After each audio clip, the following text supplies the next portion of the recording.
Hi అందరికీ ఎలా ఉన్నారు? Welcome back to Abhi sweety vlogs. ఈరోజు వీడియోలో అయితే నేను టమాటా పచ్చడి ఎలా చేయాలో చూపించబోతున్నాను.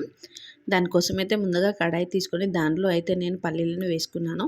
మనం ఇక్కడ డ్రైగానే పల్లీలు అనేది వేయించుకోవాలండి, ఆయిల్ అనేది వేసుకోకూడదు. ఈ పల్లీలను అయితే మనం మంచిగా వేయించుకోవాలండి. పల్లీలు అయితే వేగిపోయాయండి. వీటిని అయితే వేరే బౌల్లోకి తీసుకొని కొద్దిసేపు అయితే పక్కన పెట్టేసుకుందాము. తర్వాత నేను అదే కడాయిలో కొంచెం ఆయిల్ అనేది వేసుకుంటున్నాను. ఈ ఆయిల్ కొంచెం హీట్ అయిన తర్వాత నేను కారానికి తగ్గట్టుగా పచ్చిమిర్చిని అయితే వేసుకుంటున్నానండి. మీరు కారం ఎక్కువ తినాలనుకుంటే కొంచెం పచ్చిమిర్చి అనేది ఎక్కువనే వేసుకోండి. ఇక్కడ నేను పచ్చిమిర్చిని అయితే మిడిల్లో కట్ చేసి వేసుకుంటున్నాను. అలా వేయడం వల్ల పచ్చిమిర్చి అనేది త్వరగా వేగుతాయి. ఇలా వేగిన తర్వాత అందులోనే నేను కొన్ని వెల్లుల్లి అయితే వేసుకుంటున్నాను. వెల్లుల్లి ఆయిల్లో వేయించుకోవడం వల్ల మనకు పచ్చడికి మంచి టేస్ట్ అనేది ఉంటుంది. ఇప్పుడు ఇవన్నీ మంచిగా వేగిపోయాయి కదండి, వీటిని పక్కన పెట్టేసుకుందాం మనం. ఇవి కొద్దిసేపు మనకు చల్లారాలండి పచ్చిమిర్చి అనేటివి.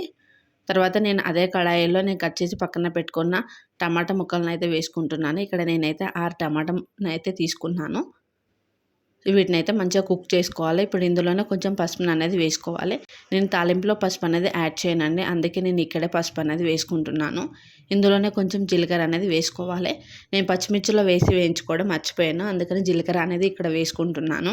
మీరు పచ్చిమిర్చిలోనే జీలకర్ర అనేది వేసుకొని వేయించుకోండి. ఇప్పుడు ఇందులో చింతపండును కూడా వేసుకోవాలి మనం.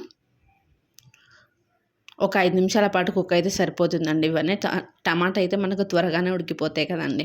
చూడండి, ఇలా అయితే కుక్ అయిపోయాయి. వీటిని పక్కన పెట్టేసుకుందాము. ఇప్పుడు నేను ఒక మిక్సీ జార్ తీసుకొని దాంట్లో పల్లీలను అండ్ పచ్చిమిర్చిని అయితే వేసుకుంటున్నాను. దీంట్లోనే రుచికి సరిపడా ఉప్పును కూడా వేసుకోవాలి. ఇప్పుడు ఈ మిశ్రమాన్ని మొత్తాన్ని అయితే ఒక ఫైన్ పేస్ట్ లాగా అయితే మనం మంచిగా మిక్సీ చేసుకోవాలి. మంచిగా మిక్సీ అయిపోయింది కదండి. ఇప్పుడు ఇందులోనే మనం ఉడకబెట్టి పక్కన పెట్టుకున్న టమాటాలు అయితే వేసుకోవాలి. ఇప్పుడు మళ్ళీ ఒకసారి మిక్సీ చేసుకోవాలండి. ఇలా మిక్సీ చేసుకున్న తర్వాత ఇందులో మనం కొత్తిమీరని అయితే వేసుకోవాలి. కొత్తిమీర వేయడం వల్ల పచ్చడి అనేది చాలా రుచిగా ఉంటుంది. ఫైనల్గా కొత్తిమీర వేసిన తర్వాత మళ్ళీ ఒకసారి అయితే మిక్సీ చేయాలి.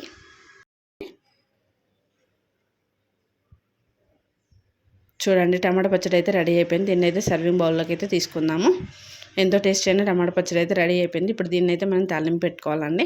నేను కడాయి తీసుకొని అందులో కొంచెం ఆయిల్ అనేది వేసుకున్నాను. ఆయిల్ కొంచెం హీట్ అయిన తర్వాత అందులో కొంచెం ఆవాలని, అలాగే కొన్ని జీలకర్రని, పచ్చిశనగపప్పుని, ఎండుమిర్చిని, కరివేపాకుని వేసుకున్నాను. వీటిని మంచిగా వేయించుకోవాలండి మనం.